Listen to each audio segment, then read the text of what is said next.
Assalamualaikum warahmatullahi wabarakatuh. Bismillahirrahmanirrahim. Alhamdulillahi rabbil alamin. Wassalatu wassalamu ala ashrafil anbiya'i wal mursalin Sayyidina wa maulana Muhammadin wa ala alihi wa sahbihi ajma'in. Amma ba'd. Qala al-musannifu rahimahullahu ta'ala wa nafa'ana bi'ulumihi fid daraini amin.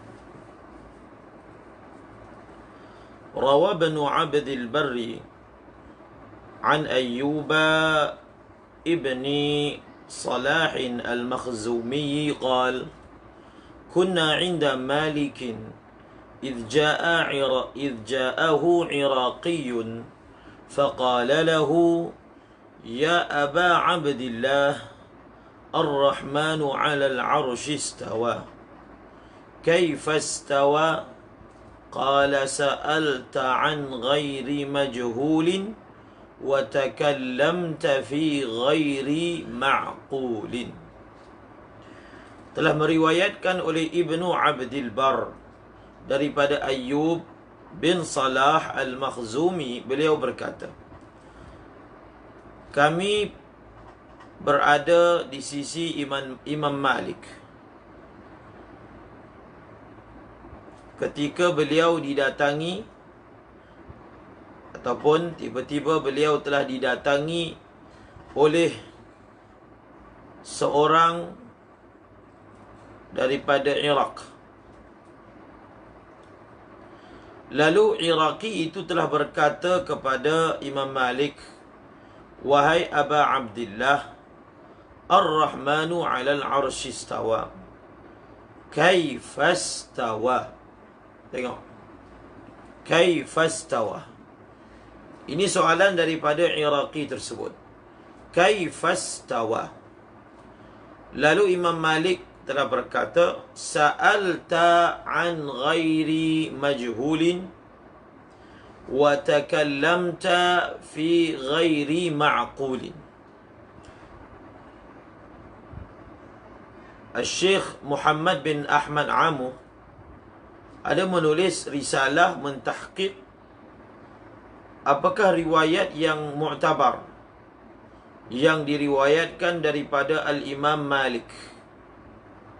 Adakah lafaznya dalam riwayat yang lain al-istiwa'u ma'lumun wal kaifiyatu majhulun was su'alu anhu bid'atun, ataupun al-istiwa'u ma'lumun wal kaifu ghairu ma'qul was su'alu anhu bid'atun. Dalam riwayat ini Imam Malik telah berkata kepada Iraqi tersebut, kamu bertanya tentang sesuatu yang bukanlah majhul. Seperti mana dalam riwayat yang lain al-istiwa'u ma'lumun ataupun ghairu majhul. Apa maksud Imam Malik al-istiwa'u ma'lumun? Ataupun dalam riwayat ini sa'alta an ghairi majhulin. Ghairu majhul dengan ma'lum benda yang sama. Maksudnya al-istiwa'u ma'lumun itu maksudnya perkataan istiwa itu maklum. Apa maksud maklum? Maklum datang je. Maklum waridnya di dalam Al-Quran. Maklum waridnya di dalam Al-Quran. Dan wal kaifu ghairu ma'qul. Itu riwayat yang lebih rajih. Adapun kaif adalah sesuatu yang ghairu ma'qul. Apa maksud ghairu ma'qul? Tidak logik.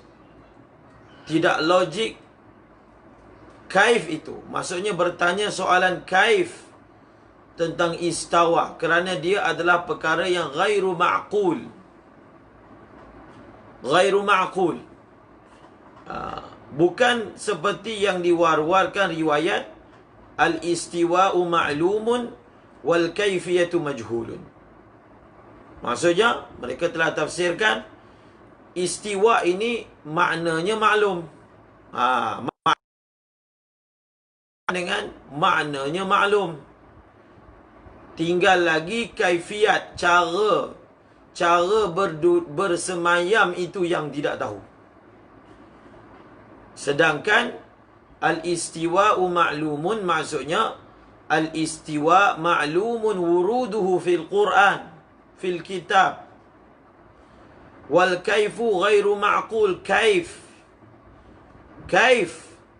maknanya bertanya kaif kepada zat yang suci daripada kaifiyah. Ghairu ma'qul, tidak sepadan dengan akal. Dan bertanya tentangnya itu adalah bid'ah. Bertanya kaifa itu adalah bid'ah, kerana bertanya tentang hakikat zat Allah Subhanahu wa ta'ala. Boleh faham? Ini sangat penting. Kalau saya jumpa risalah itu, ada yang daripada Syekh Muhammad Amung. Sebenarnya Syekh Said Foda pun ada menulisnya. Jadi kita perlu mentahqiq riwayat daripada Al-Imam Malik, kerana ia sangat penting. Kemudian dalam riwayat ini Al-Imam Malik berkata, wa takallamta fi ghairi ma'qul. Kamu telah bercakap tentang perkara yang tak boleh difikir dengan akal. Kemudian qala Yahya bin Ibrahim bin Muzayyan, ataupun Mazin, saya pun tak pasti Muzayyan ke Mazin nama dia ni. Innama kariha Malikun an yatahaddatha bitilkal ahadith lianna fiha haddan wa sifatan wa tashbihan. Telah berkata Yahya bin Ibrahim, hanya saja Imam Malik tidak mahu, tidak suka untuk bercakap dengan hadis-hadis tersebut, kerana di dalamnya ada had, ada sifat, dan ada tashbih.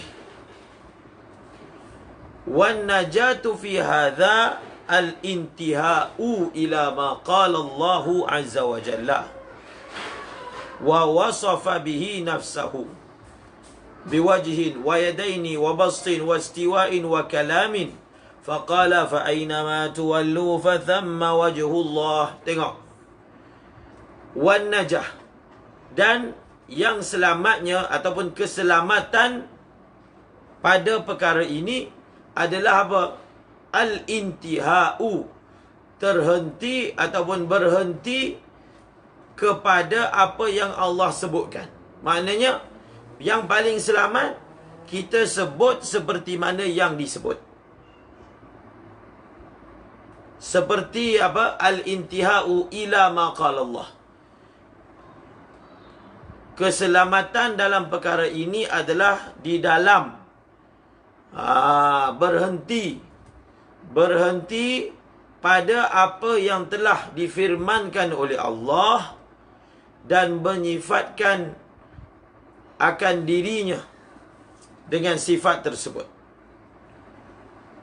dengan perkataan wajah, dengan perkataan yadain, dengan perkataan bast, dengan perkataan istiwa, dengan perkataan kalam. Misalnya fa aynama tuwallu fa thamma wajhullah bal yadahu mabsutatani wal ardu jami'an qabdatuhu yawmal qiyamati was samawati matwiyatun bi yaminihi. Sebenarnya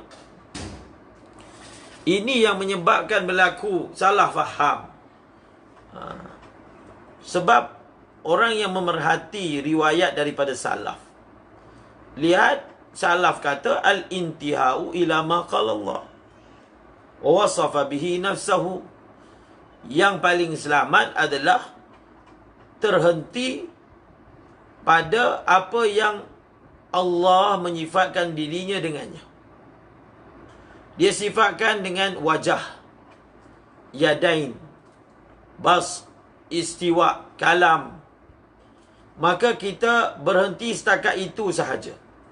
Maknanya kita sebut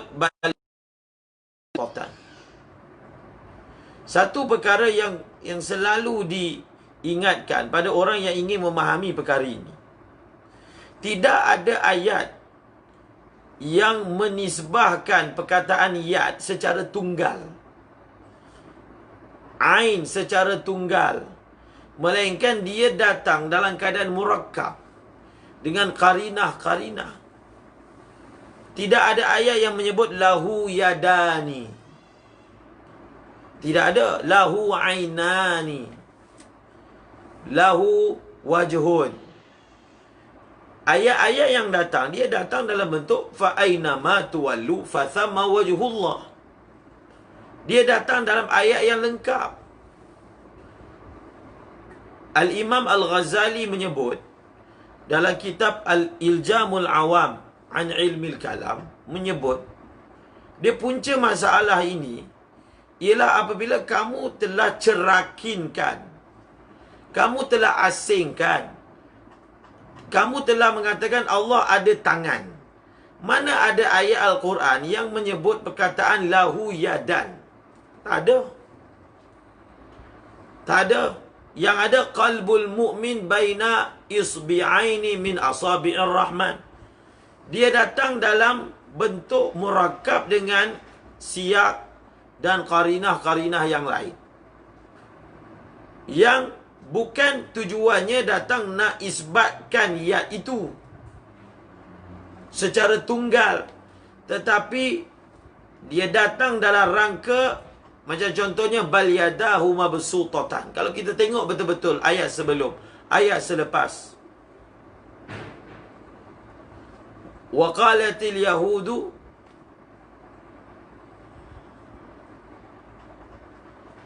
apa dia ayat dia? Orang Yahudi telah berkata yadullahi maghlulah ghullat aydihim wa lu'inu bima qalu bal yadahu mabsutatan. Jadi ayat ini bukan datang macam yang kamu telah gunakan. Jadi perbuatan kamu tidak beramal dengan al-intihau bima ila ma qala Allah. Allah tidak ada sebut lahu yadani, lahu ainani, lahu wajhun. Yang ada ainama tuwallu fathamma wajhullah bal yadahu mabsutatani wal ardu jami'an qabdatuhu yawmal qiyamati was samawati matwiyatun biyaminih. Bila ayat-ayat Al-Quran datang begini, dan datang satu orang yang mana dia mengatakan menjejaki mazhab salaf, lalu dia menyebut lillahi yadan, adakah dia ini telah iktifa bima waradada? Mana ada ayat yang seperti itu?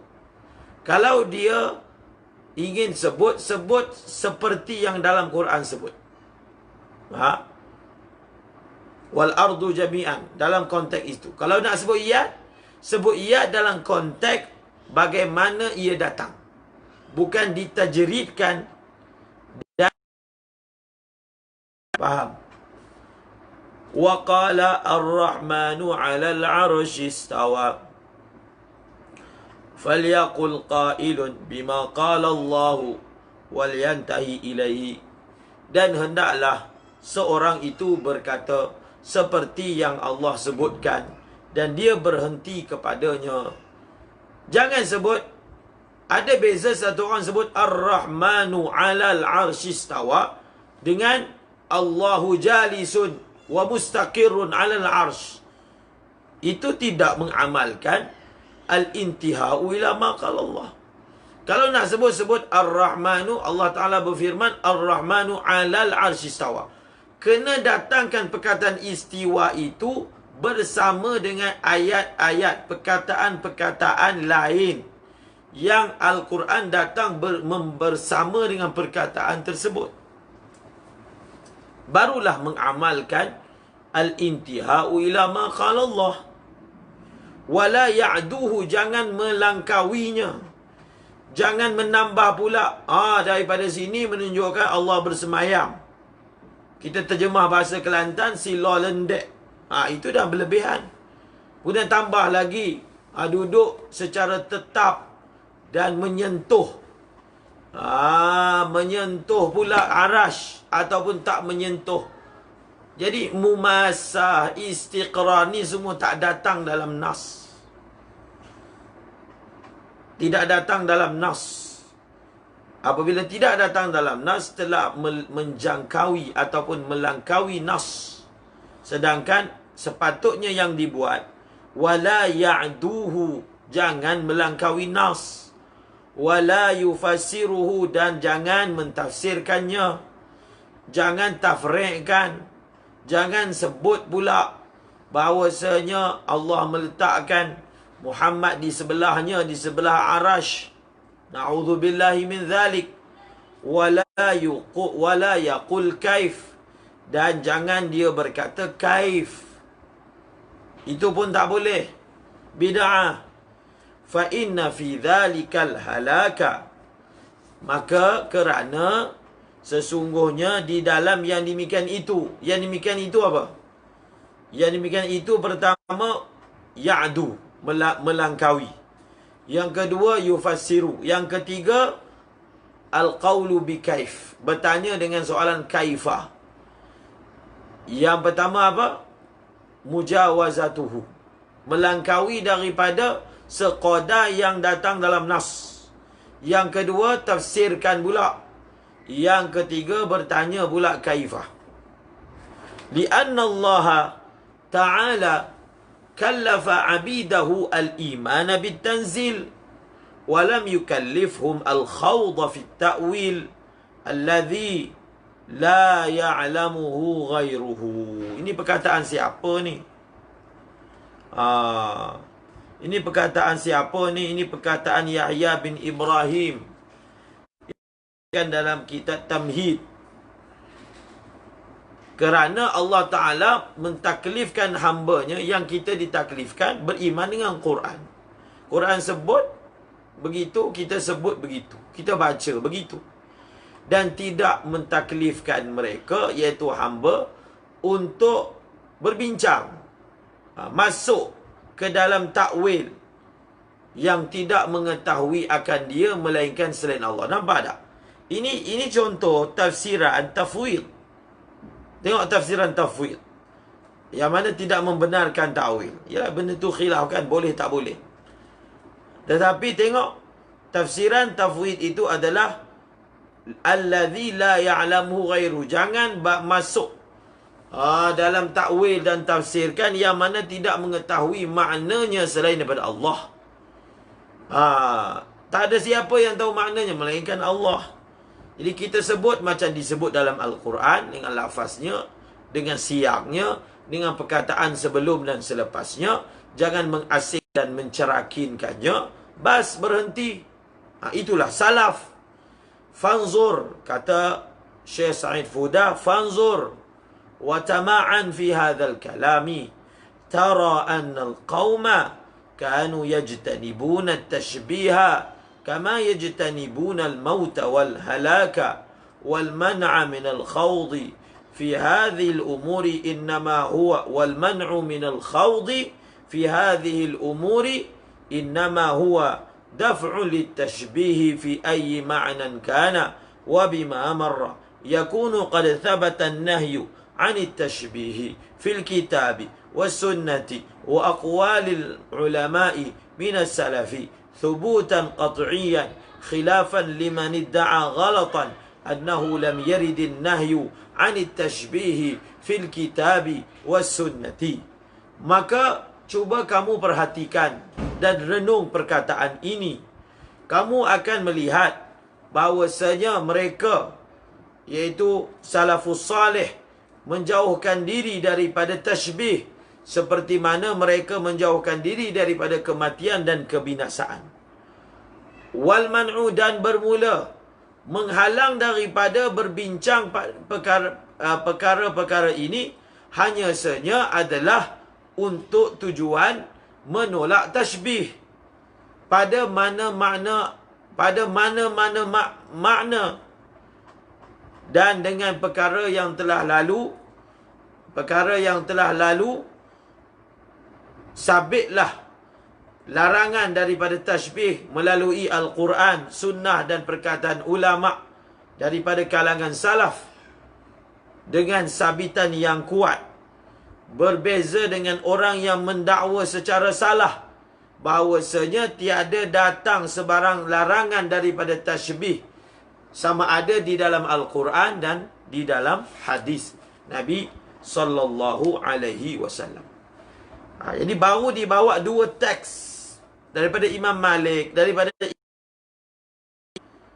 banyak lagi. Banyak lagi dalam masalah ini riwayat. Jadi riwayat itu, kalau kita nak lagi banyak simpanan riwayat ataupun perbendaharaan, maka boleh dapatkan buku kitab Al-Qawlut Tamam.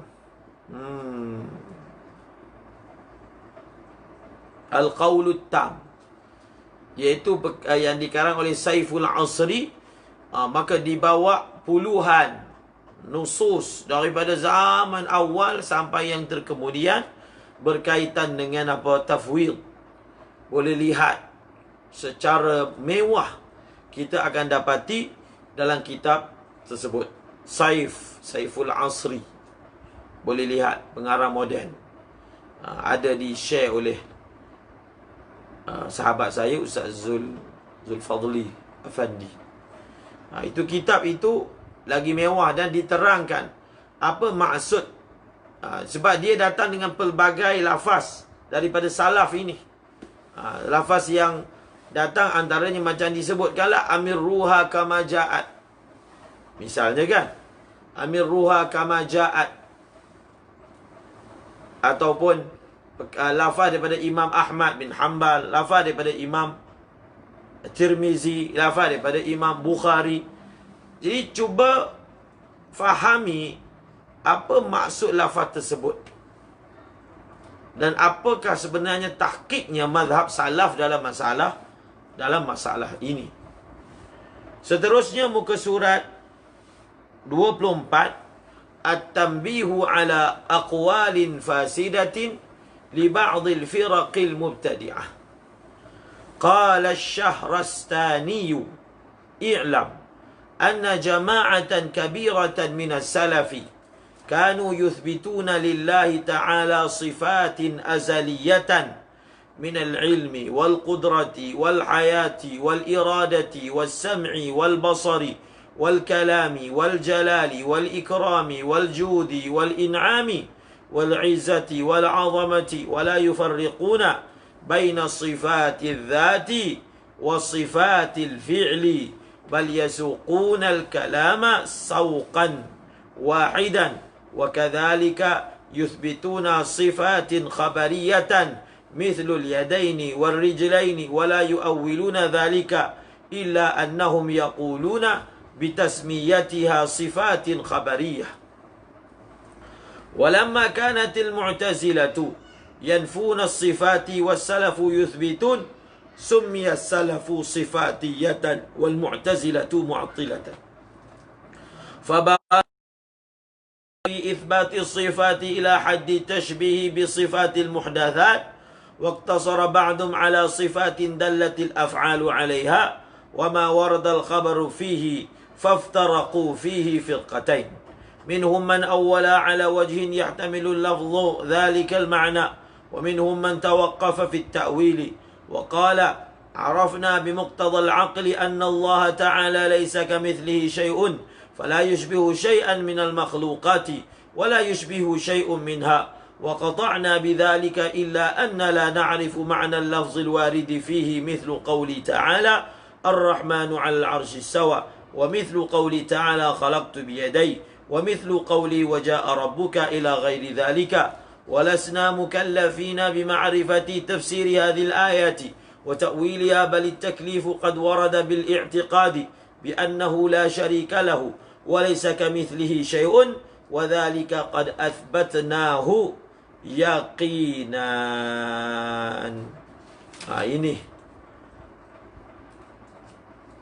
Ini nukilan. Ini nukilan daripada Asy-Syahrastani. nukilan. Ni Syahrastani ni, nah lalu dah sebelum ni nama ulama yang menulis Al-Milal wan Nihal. Mula-mula kitab ini dah bawa nukilan daripada Ibnu Hazm, pun sama juga, yang membicarakan tentang Al-Milal wan Nihal, aliran-aliran dalam Islam dan aliran-aliran luar daripada Islam. Jadi ini pun kitab yang penting bagi mereka yang mempelajari usuluddin. Cuba lihat sejarah. Ini sejarah dibukakan sejarah oleh Asy-Syahrastani bagaimana wujudnya aliran-aliran dalam bab ini. Cuba lihat. I'lam, ketahuilah oleh kamu, jemaah yang besar daripada salaf, mereka mengisbatkan bagi Allah sifat-sifat azali. Jadi salaf isbatkan sifat-sifat azali. Ilmu, qudrah, hayat, irada, sama', basar, kalam, jalal, ikram, jud, in'am, izzah, azamah. Yani dia ada, salaf ini dia ada pelbagai aliran sebenarnya, tetapi mereka bersatu pada satu perkara yang musytarak. Cuba tengok.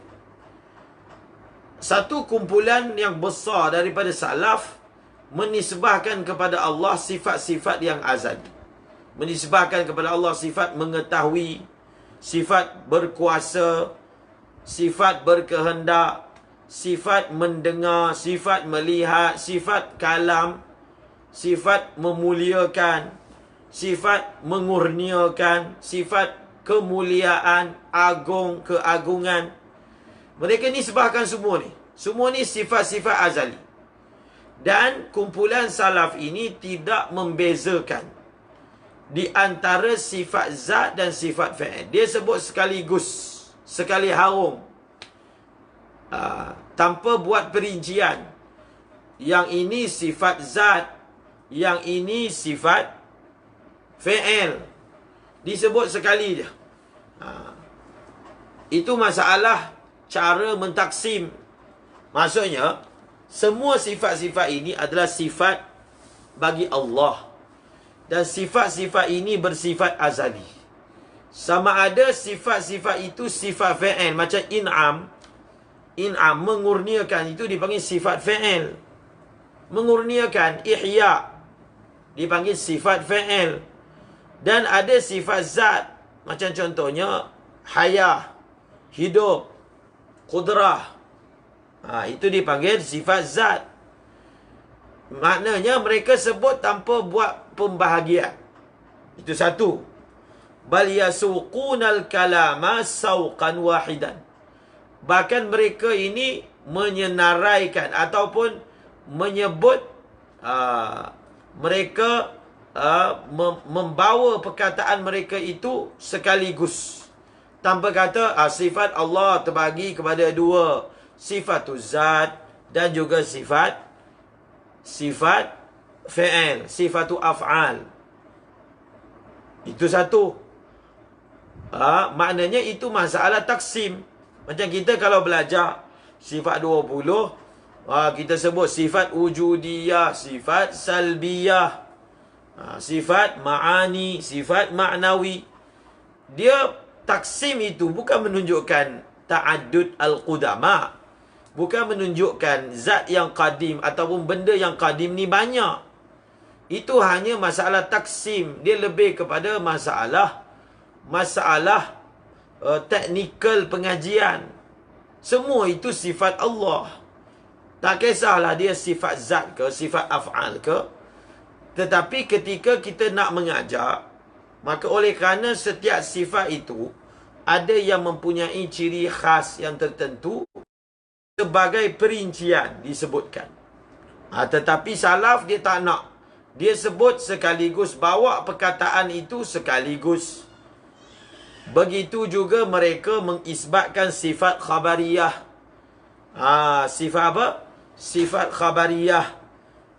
Sifat khabariyah ni contohnya apa? Dua yadan, rijlain. Dan mereka tak takwilkan. Salaf tak takwilkan. Tetapi mereka berkata, mereka menamakan yadan, rijlan, wajh. Mereka menamakan ini sifat khabariyah. Ini bukan sifat zat ataupun sifat ain. Mereka kata dia adalah sifat. Dia bukan juzuk bagi Allah, tapi dia adalah sifat khabariyah. Sifat-sifat yang mana datang khabar tentangnya. Mereka tidak buat macam musyabbihah buat, yang tidak mengkategorikannya sebagai sifat khabariyah, tetapi menjadikannya seperti juzuk, anggota pula. Kemudian ini salaf.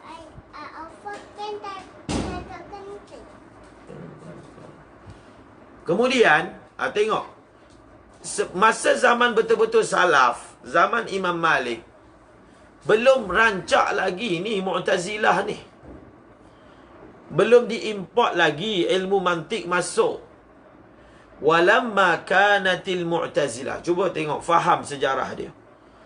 Dan tatkala mana, apabila Mu'tazilah menafikan sifat,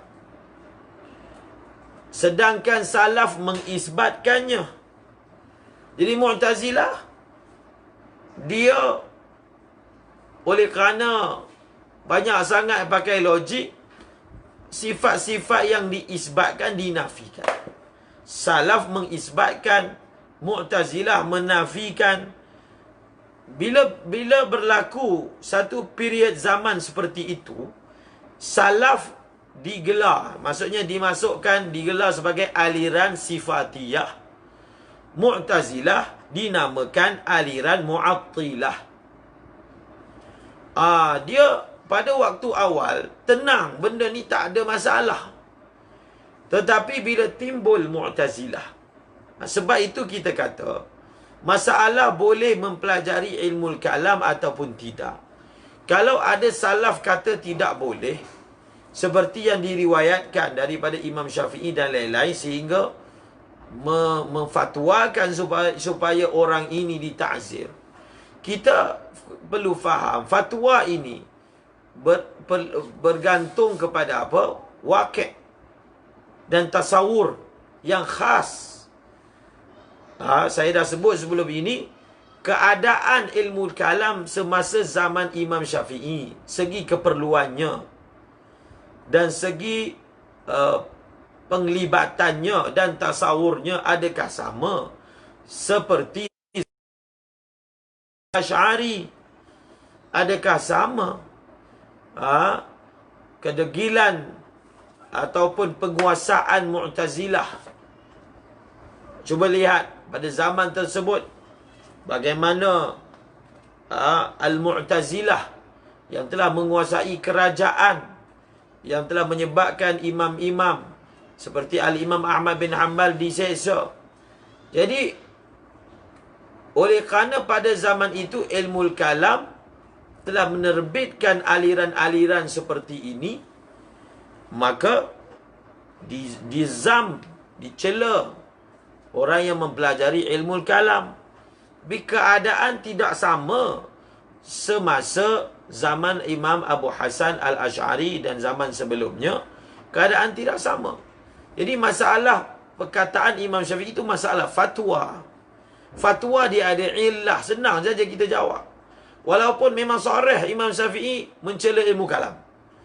Ini masalah fatwa. Setiap fatwa dibina atas illat. Kamu boleh menggunakan fatwa yang sama untuk zaman ini sekiranya illatnya sama. Sekiranya illatnya tidak sama, maka tak boleh guna lafaz fatwa yang sama. Itu kena faham. Sedap, suka bila nampak nukilan daripada Imam Syafi'i terus mengambil kesimpulan. Terus mengambil kesimpulan begitu sahaja. Jadi, bila golongan salaf dipanggil sifatiyah, golongan Mu'tazilah dipanggil Mu'attilah. Dia memang begitu. Bila salaf ini Maknanya orang yang mana tidak mahu takwil ini, bila dia dah ada kelompok yang belaga dengan dia, maka secara mubalaghah sebahagian salaf telah mengisbatkan sifat. Jadi oleh kerana ni mereka ni nak berlawan, nak berlawan dengan Mu'tazilah, maka sebahagian salaf telah berlebihan pada isbat, sehingga sampai ke tahap tashbih, menyerupakan dengan sifat-sifat benda-benda yang baharu. Ini sebenarnya memang tabiat perseteruan. Perseteruan, kadang-kadang orang itu sebenarnya dia ni normal. Tetapi bila dia dah mula berjidal, maka dalam dia nak mempertahankan pegangan dia, dia sampai kepada tahap mubalaghah berlebihan. Seperti mana orang yang duk berlawan dengan Syiah. Berlawan dengan Syiah, berlawan sampai satu tahap dia ini menjadi Nasabi. Berlawan dengan Syiah ni bagus, tetapi dia sampai jadi Nasabi, iaitu apa? Golongan yang dia jadikan Ahlul Bait itu adalah asal masalah. Asal masalah adalah i'tiqad yang salah. Bukan Ahlul Bait itu yang bermasalah. Bukan Sayyidina Ali itu yang bermasalah. Yang bermasalah i'tiqad yang salah. Jadi mungkin golongan awal itu betul dah, tapi bila yang kemudian dia faham bahawasanya masalah sebenar adalah apa sahaja bentuk kecintaan kepada Ahlul Bait itu dipanggil Syiah. Nampak tak? Benda itu berlaku. Sebab itu baca dalam apa? Penulisan Syekh Zahid Al-Kautsari. Syekh Zahid Al-Kautsari, kalau tak silap saya, dalam mukaddimah tahqiq beliau kepada kitab Al-Asma' was Sifat, menerangkan punca berlakunya Mu'tazilah. Misalnya, Mu'tazilah ini sebenarnya pada peringkat awal mereka adalah golongan yang petah berhujah, dan dengan hujah, kekuatan hujah mereka, mereka telah rad Jabariyah, golongan-golongan aliran sesat. Memang sangat mahir. Memang apa? Memang sangat mahir. Tetapi ini bahaya berjidal ni. Tetapi lama kelamaan oleh kerana mereka ni selalu berdebat dengan firqah batilah, kadang-kadang kan pihak lawan tu bagi hujah. Mereka mungkin boleh patahkan, tapi oleh kerana dia selalu dengar, bila dia selalu dengar, terpalit juga dekat dia punya ingatan, terpalit juga dekat dia punya jiwa, tempias-tempias tu, i'tiqad itu, sehingga Mu'tazilah jadi rosak. Mu'tazilah jadi rosak. Begitulah juga dalam masalah jidal. Jangan terlalu banyak berjidal.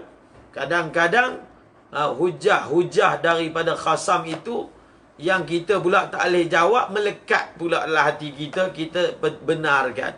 Betul juga hujah dia. Nampak? Maka mendatangkan bahaya. Itu antara kesan buruk daripada jidal ini untuk ulama. Orang awam lagi teruk kalau jidal itu dibuat berhadapan dengan mereka. Maka telah berlebihan sebahagian salaf dalam mengisbatkan sifat, sehingga sampai ke tahap tashbih, menyerupakan Allah dengan sifat-sifat perkara-perkara yang baharu. Dia jadi tak musyabbihah pula. Musbitah maknanya musyabbihah. Musbitah itu pun dah jadi makna yang telah diselewengkan. Waqtasara ba'duhum ala sifatin dallatil af'alu 'alaiha wa ma waradal khabaru fihi. Dan sebahagian mereka berpada dengan sifat-sifat yang perbuatan menunjukkan kepadanya. Maksudnya, ayat Al-Quran yang menerangkan tentang perbuatan Allah. Maka mereka, contohnya, perbuatan Allah menghidupkan, perbuatan Allah mematikan. Maka ini yang dimasukkan sifat-sifat yang ditunjukkan oleh perbuatan. Muhyi, mumit. Daripada perkataan, daripada perbuatan yuhyi, sifatnya muhyi. Daripada perbuatan yumit, sifatnya mumit. Mereka berpada sekadar itu sahaja dan sekadar yang warid khabar padanya. Dan mereka ni pula pecah kepada dua kumpulan. Minhum. Minhum. Di kalangan mereka ada yang mentakwilkan sifat tersebut. Mentakwilkannya dengan bentuk yang lafaz mengandungi ataupun lafaz ihtimal pada makna itu. Sebahagian daripada mereka mentakwilkan sifat-sifat tersebut dengan wajah yang lafaz tersebut berkemungkinan ataupun mengandungi makna tersebut. Mengandungi makna tersebut. Wa minhum, dan sebahagian daripada mereka menahan diri daripada takwil. Menahan diri daripada takwil. Dan mereka berkata, tengok, menahan diri daripada takwil ni tafwid lah. Mereka berkata, kami mengetahui berdasarkan tuntutan akal bahawasanya Allah Ta'ala tidak ada sesuatu pun seumpama dengannya. Maka dia tidak menyerupai dengan sesuatu pun daripada makhluk, dan sesuatu pun daripada makhluk tidak menyerupainya. Dan kami meyakini dengan yang demikian itu, melainkan bahawasanya kami tidak mengetahui makna lafaz yang datang padanya. Ini yang tafwid sebenar ni. Ini tafwid sebenar yang kita dah selalu sebut. Mazhab ataupun akidah Islam dalam masalah sifat ini tanzih. Akidah Islam dalam masalah ini tanzih, mensucikan Allah. Ayat muhkamat dalam masalah ini, laisa kamithlihi syai'. Laisa kamithlihi syai'. Kami menjadikan dasar akidah kami bahawasanya Allah tidak menyerupai dengan makhluk. Syai', walaupun sedikit, walaupun apa jua bentuk penyerupaan. Cuma kami ni tahan diri daripada memaknakan lafaz-lafaz yang datang. Kami tahan diri, kami pasti, secara pasti iktiqad kami, Allah itu suci daripada makhluk. Dan ayat-ayat Al-Quran dan hadis-hadis yang datang, kami ini ambil sikap tawakuf untuk tidak berkata apa-apa, tidak mentafsirkan,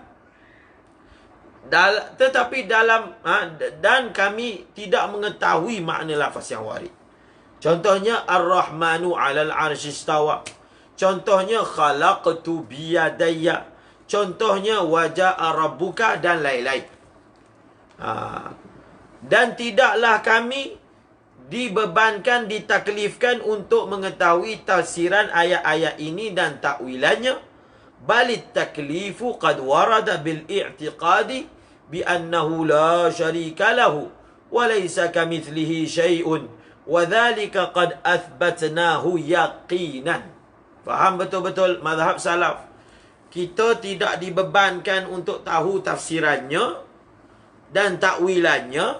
Yang kita dibebankan kena i'tiqad Allah ini tiada sekutu baginya. Allah itu tiada sekutu baginya, itu sesungguhnya kami telah mengisbatkannya secara yakin. Secara yakin, secara jazam daripada hati kami mengisbatkannya. Faham tak mazhab salaf ini? Thumma inna jama'atan minal mutaakhirina zadu ala ma qala salafu فقالوا لا بد من إجرائها على ظاهرها فوقعوا في التشبيه الصرف وذلك على خلاف ما اعتقده السلف ولقد كان التشبيه صرفا خالصا في اليهود لا في كلهم بل في القرائن منهم ثم الشيعة في القرائين منهم ثم الشيعة في هذه الشريعة وقعوا في غلو وتقصير أما الغلو فتشبيه بعض أئمة بالإله تعالى وتقدس وأما التقصير فتشبيه الإله بواحد من الخلق ولما ظهرت المعتزلة والمتكلمون من السلف رجعت بعض الروافض عن الغلو والتقصير ووقعت في الاعتزال وتخطت جماعة من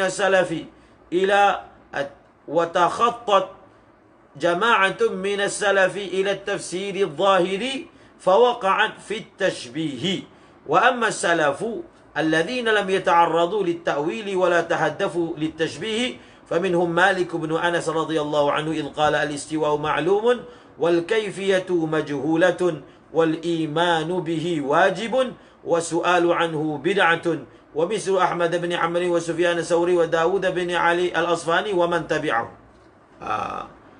Ini sejarah, ini penting. Kemudian sesungguhnya satu kumpulan daripada kalangan mutaakhirin, mereka ni tambah. Mereka telah tambah daripada apa yang ke atas apa yang salaf telah berkata. Mereka kata apa? La budda min lalu mereka berkata tidak daripada memaknakan sifat-sifat itu seperti makna zahir. Ijra'iha ala zahiriha. Sedangkan lafaz yang datang imraruha ala zawahiriha. Maka salaf tak ada sebut pun ijra'uha ala zawahiriha. Yang mutaakhirin ini ketika cuba mentafsirkan perkataan salaf, mereka kata apa? Mereka kata ini la budda min ijra'iha ala zahiriha. Tidak ataupun mesti menjalankannya atas zahirnya, memaknakannya atas makna zahirnya. Itu makna ijra'iyah ala zahirnya. Lalu mereka telah terjerumus di dalam tasbih semata-mata. Di dalam tasbih yang murni. Maknanya dalam perkara ini mereka betul-betul telah jatuh ke dalam tasbih. Ataupun lalu mereka telah jatuh ke dalam tasbih 100%.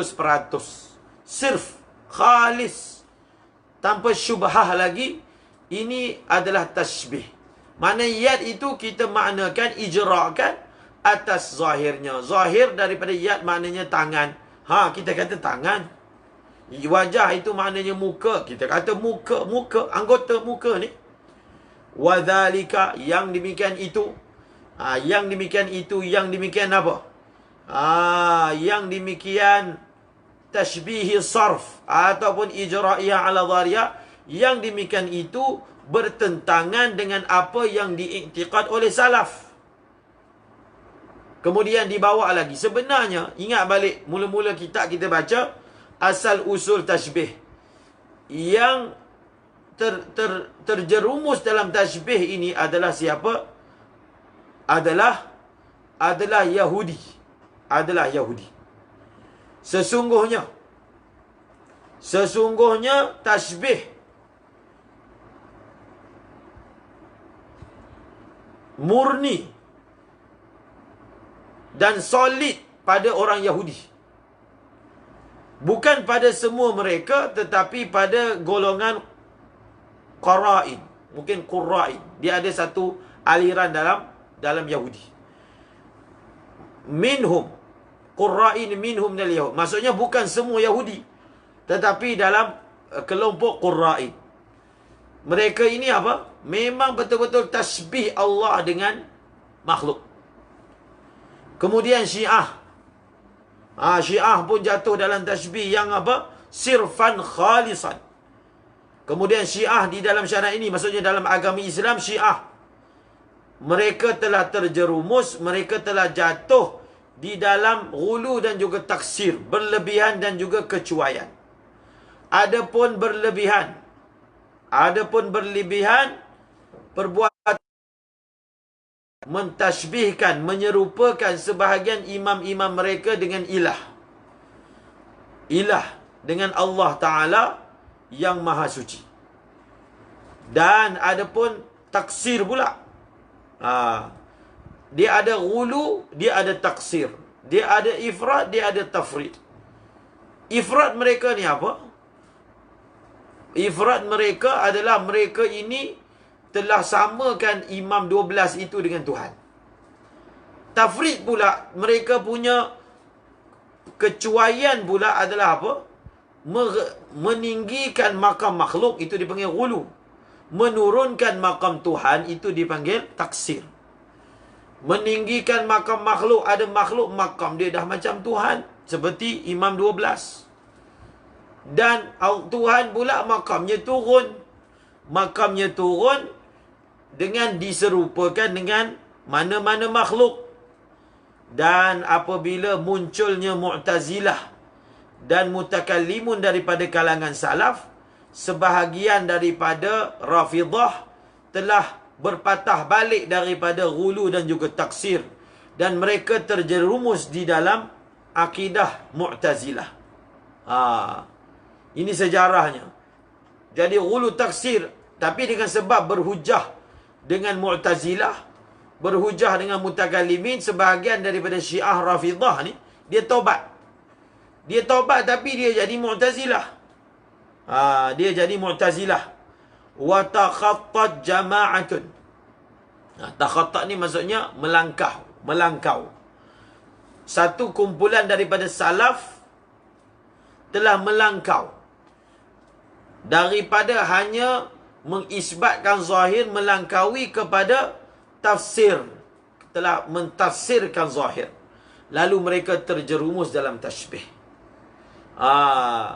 Yang mula-mula tashbih ni dia jadi tobat, tapi jadi Mu'tazilah. Dia nak nafikan sangat. Mula-mula kan dia tashbih, jadi dia kata tak betul ni tashbih. Jadi dia lebih lihat bahawasanya yang Mu'tazilah bentangkan itu lebih boleh membersihkan tashbih daripada mereka, maka jadi pula Mu'tazilah, Mu'attilah pula. Maknanya taubat daripada tashbih, dah jadi Mu'attilah pula. Dan golongan yang berlawan dengan golongan apa ni, golongan yang berlebihan ini, dalam betul-betul ni nak isbatkan ni, kita tak boleh ni, takwil semua tak boleh. Tak boleh takwil, tak boleh takwil. Daripada hanya sebut saja lafaz itu tanpa tafsir, dah jadi tafsir pula. Jadi bila dah jadi tafsir, terjerumus pula dalam tashbih. Wa ammas salafu, dan ada salaf yang tidak mendedahkan diri mereka kepada takwil, tidak menceburkan diri mereka kepada takwil. Wala tahaddafu litashbih, dan mereka ini tidak disasarkan oleh tashbih. Maksudnya mereka tak nak takwil dan tashbih. Siapa? Yang ini yang salaf yang sebenar. Salaf yang sebenar, mereka lam yata'arradu, mereka tidak menyebut tentang takwil. Dan mereka juga tidak terdedah dengan apa? Dengan tashbih. Maka mereka ini antaranya Imam Malik bin Anas.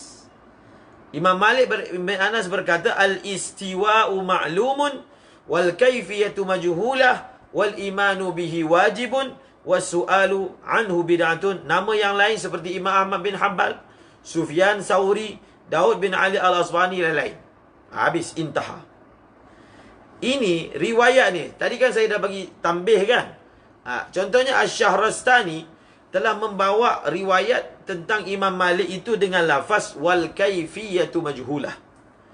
Tengok catatan nota kaki, ar-riwayatul aqwa. Ar-riwayatul aqwa hiya wal kaifu ghairu ma'qul. Ini cara kita jawab.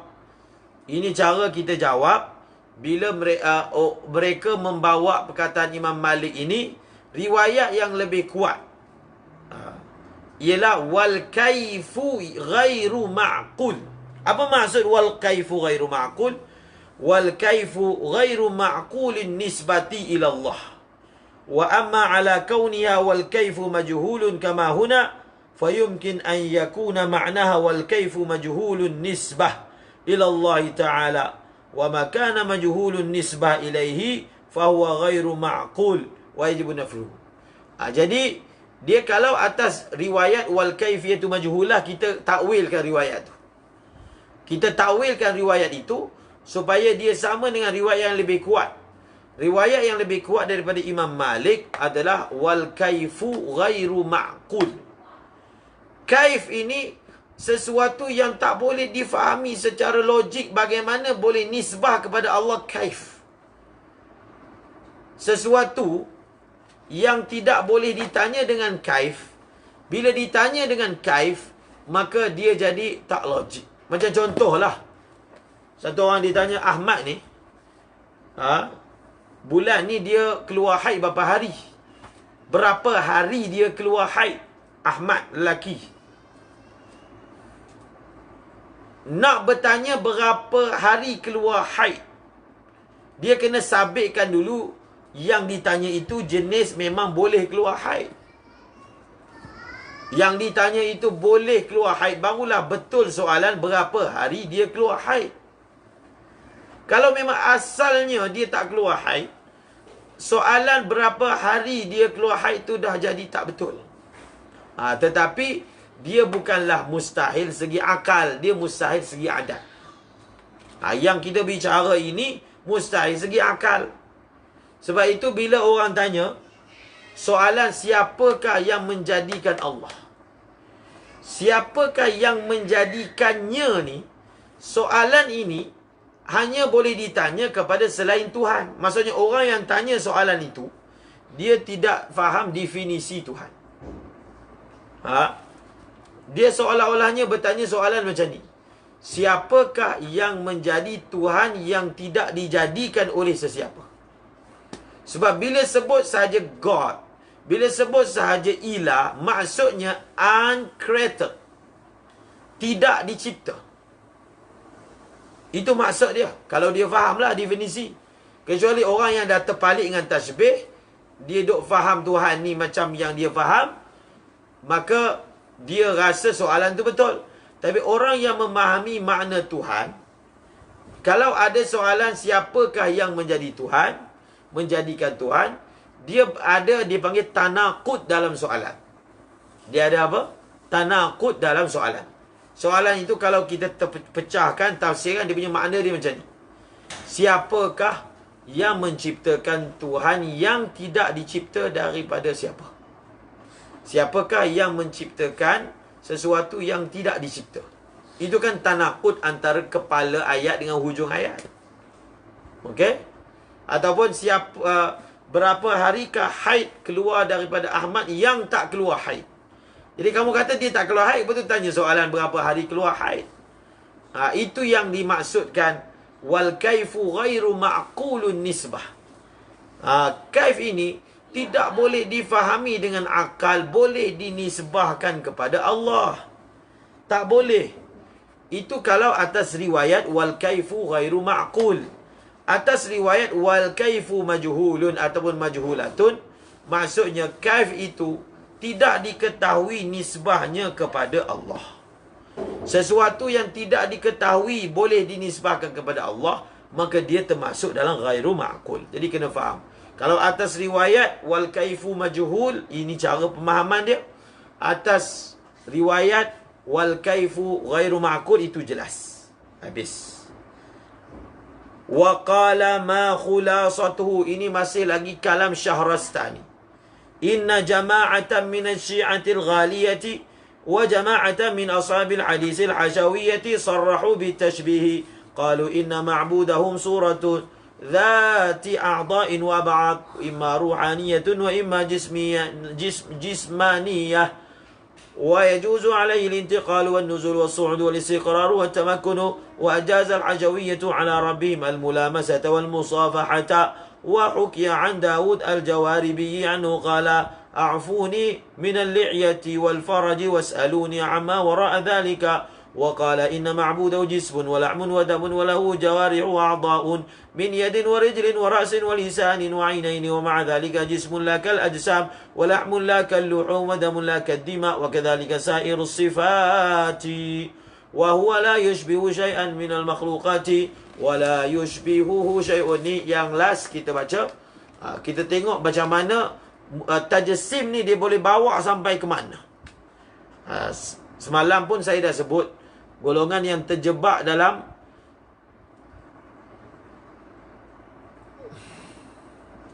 saya dah terangkan tadi tu apa maksud istiwa ma'lum. Maksud istiwa ma'lum adalah al-istiwa'u ma'lumun wuruduhu fil Quran. Istiwa maklum maksudnya diketahui. Istiwa maklum memang maklum. Allah Ta'ala istawa alal arsh, itu maksud istiwa maklum. Istiwa maklum ni apa? Istiwa memang maklum. Memang maklum dalam Al-Quran. Allah Ta'ala berfirman Ar-Rahmanu alal arsh istawa, maklum. Okey. Telah berkata oleh Al-Imam Asy-Syahrastani, khulasahnya beliau berkata, kita nak tengok tajsim ni. Tajsim ni dia banyak maratib. Kita tak boleh kata golongan Wahabi ke, dia punya tajsimnya sampai ke tahap ini. Tak semestinya. Tapi nak bagi tahunya sebahagian mujassimah dia sampai ke tahap begini. Tengok. Sesungguhnya satu jamaah kumpulan daripada Syiah yang ghulu, yang ekstrim, dan satu kumpulan daripada ashabul hadis al-Hashawiyah. Malangnya yang jadi mujassimah ni banyak ashabul hadis zaman dululah. Sebab apa? Ashabul hadis ini mereka ahlul riwayah. Tetapi bila bab fiqh tak tahu. Itulah realitinya. Ada orang dia ahlul riwayah, ada orang dia ahlul dirayah. Jadi orang ahlul riwayah kena rujuk dalam bab faham ni kepada ahlul dirayah. Satu kumpulan daripada ashabul hadis daripada kalangan Hasyawiyah, mereka telah sebut secara soreh. Tasbih ni sebut secara soreh, secara jelas. Mereka kata apa? Sesungguhnya sembahan mereka, maksudnya Tuhan yang mereka sembah adalah rupa yang beranggota dan berbahagian-bahagian, sama ada ia berbentuk rohani ataupun jisim. Maksudnya Tuhan yang kami sembah ni tubuh dia beranggota dan berbahagian-bahagian. Kami tak tahulah dia ni jenis tubuh dia itu jenis roh ke, jenis apa? Jenis roh ke ataupun jenis jisim. Jenis cahaya ke, jenis roh ke, jenis macam apa, tapi yang pasti dia bertubuh. Na'udzubillah min zalik. Kita dengar pun kita rasa macam mana tu. Kita dengar pun dia datang seperti wajal, gementar. Perkataan seperti itu dinisbahkan kepada Allah Ta'ala. Ditasawurkan. Bukan dia datang. Sebab itu, bukan bila orang Islam ini kita bagi dia Tuhan dia ada tangan, Tuhan dia ada anggota. Bukan dia datang suatu nur. Tak. Dia datang zulumat. Perkataan itu dia bukan menyebabkan dia punya tauhid lagi kuat. Tak. Dia mendatangkan zulumat. Mendengarnya wajilat qulubuh. Kita rasa begitu tak layaknya perkataan ini dinisbahkan kepada Allah. Dan mereka kata lagi, dan harus ke atasnya berpindah, turun, naik, menetap, berdiam dan menetap. Ini memang ziyadah. Dan telah mengharuskan. Sebahagian Hasyawiyah telah berpandangan harus Tuhan mereka itu menyentuh dan bersalaman. Allah boleh sentuh hamba dia, kesian ke hamba dia, sentuh, pegang, salam hamba dia. Diriwayatkan daripada Daud al-Jawaribi. Ini ini masyhur. Ini yang teruk punya. Dia telah berkata, jauhkan aku daripada janggut farash. Maksudnya tentang Tuhan ni, kecualikan aku daripada apa? Yunfuni maksud kecualikan aku daripada janggut dan daripada kemaluan. Nauzubillah.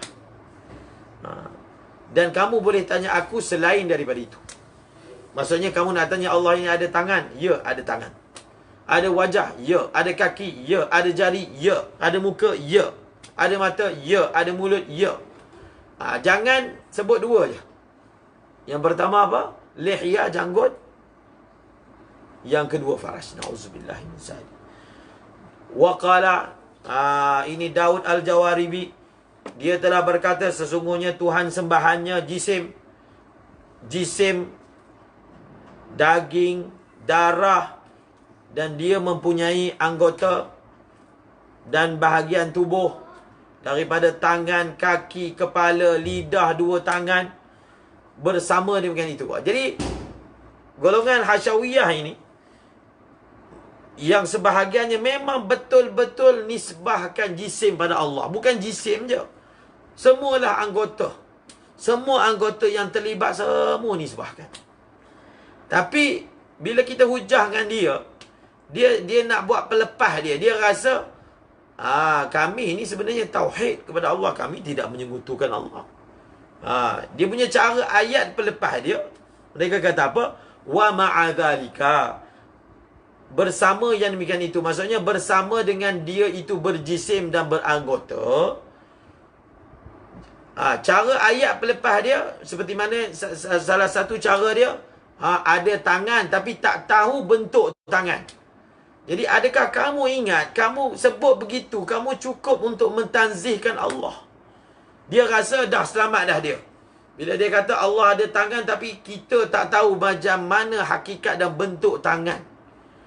Adakah kamu sangka dengan kamu buat ayat macam ni, i'tiqad seperti ini dah terlepas ataupun sudah menunaikan tuntutan tanzihullah? Tidak menunaikan. Bahkan jatuhkan dalam tashbih yang lebih teruk lagi. Mereka punya ayat pelepas kata apa? Jismun la kal ajsam, lahmun la kal lum. Ada daging, cuma dagingnya tak sama dengan daging. Daging bukanlah seperti daging-daging yang lain. Darah bukan seperti darah-darah yang lain. Begitu juga sifat-sifat yang lain. Dan dia tidak menyerupai sesuatu pun daripada makhluk. Dan tidak ada satu makhluk pun yang menyerupai dengannya.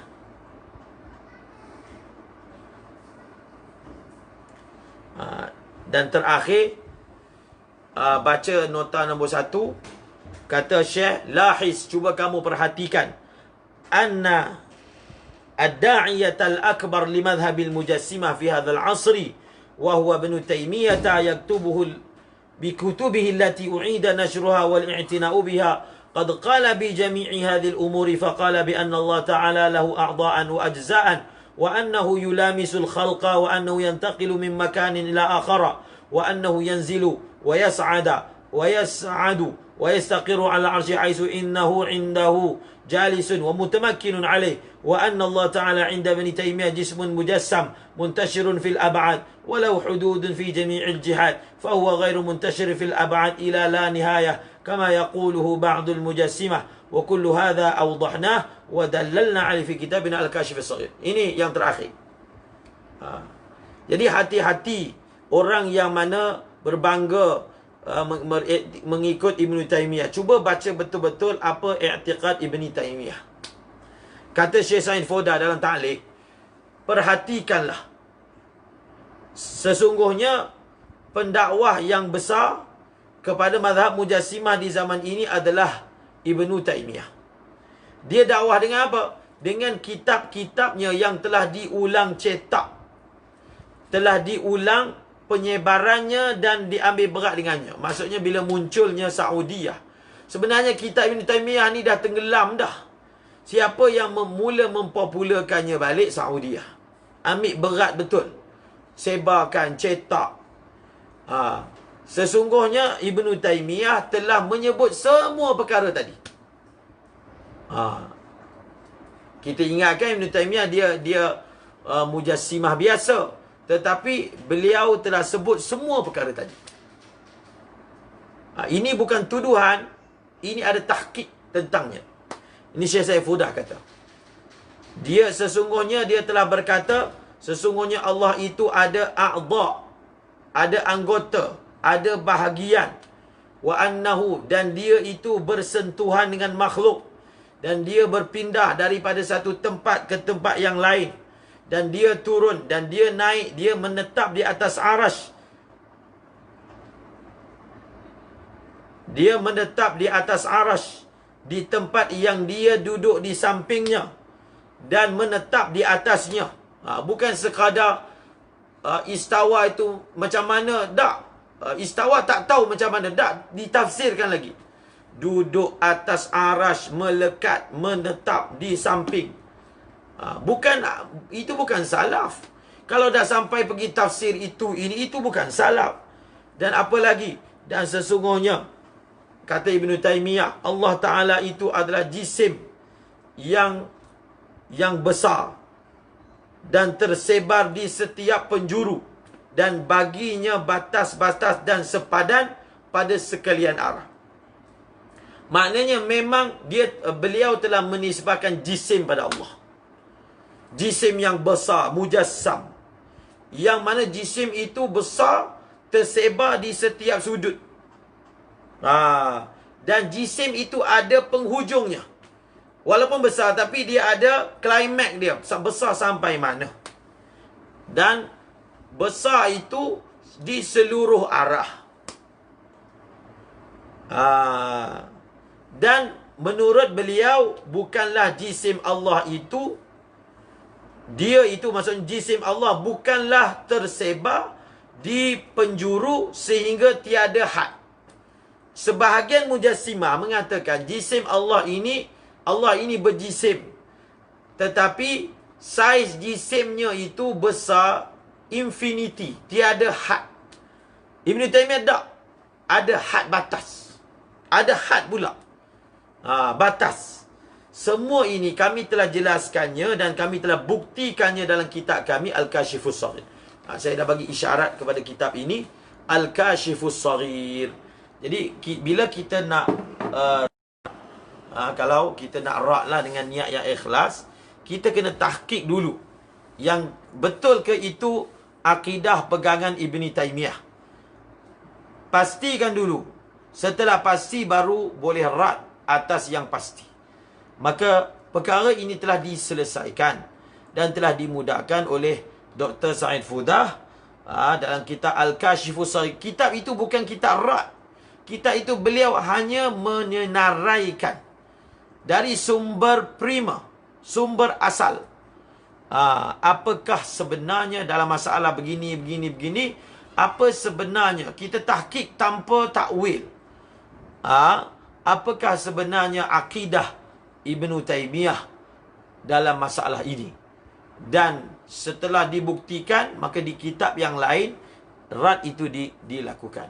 Jadi sebahagian yang Syekh senaraikan dalam nota kaki itu adalah benar nisbahnya daripada Ibn Taymiyah telah berkata begitu begini, dan sebab itu tidaklah benar mengatakan mazhab Hanabilah ataupun yang disebut sebagai Wahabi pada hari ini adalah kesinambungan daripada aliran Hanabilah. Bukan.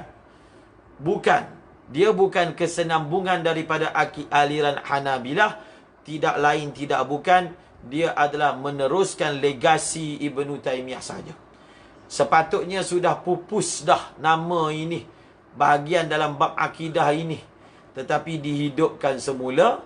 Maka siapa yang menghidupkan semula, mencetak semula, menyebarkan semula bahagian akidah ni, dalam bahagian akidah ulama rad, beliau ini kebanyakannya poin utama dalam bab akidah. Beliau adalah orang yang sangat alim, bijak, pintar, luar biasa, tidak berkahwin, akalnya pantas, ingatannya kuat, tidak berkahwin. Tetapi dua perkara besar yang beliau ini telah sebahagiannya telah menyesatkan. Pertama, yang paling besar sekali masalah akidah lah. Masalah akidah. Yang kedua berkaitan dengan masalah menyalahi ijma'. Jadi kita fokuskan kepada inti akidah tersebut dan kita memahami yang mana hak dan yang mana batil. Semoga Allah memelihara kita semua. Wallahu a'lam bissawab. Jadi semua sembahyang asar berjemaah insya-Allah. A'udzu billahi minasyaitonir rajim. Bismillahirrahmanirrahim. Qul huwallahu ahad. Allahus samad. Lam yalid wa lam yulad wa lam yakul lahu kufuwan ahad. Katakanlah, dialah Allah yang Esa. Hanya Allah tempat bergantungan semua makhluk. Lam yalid, tidak beranak ia dan tidak diperanakkan. Walam yakul lahu kufuwan ahad, tiada seorang pun, tiada suatu pun yang setara dengannya. Wallahu a'lamu bis-shawab. Subhanallahi wa bihamdihi. Subhanakallahumma wa bihamdika. Asyhadu an la ilaha illa anta. Astaghfiruka wa atubu ilaika. Amin. Ya Rabbal Alamin. Assalamualaikum warahmatullahi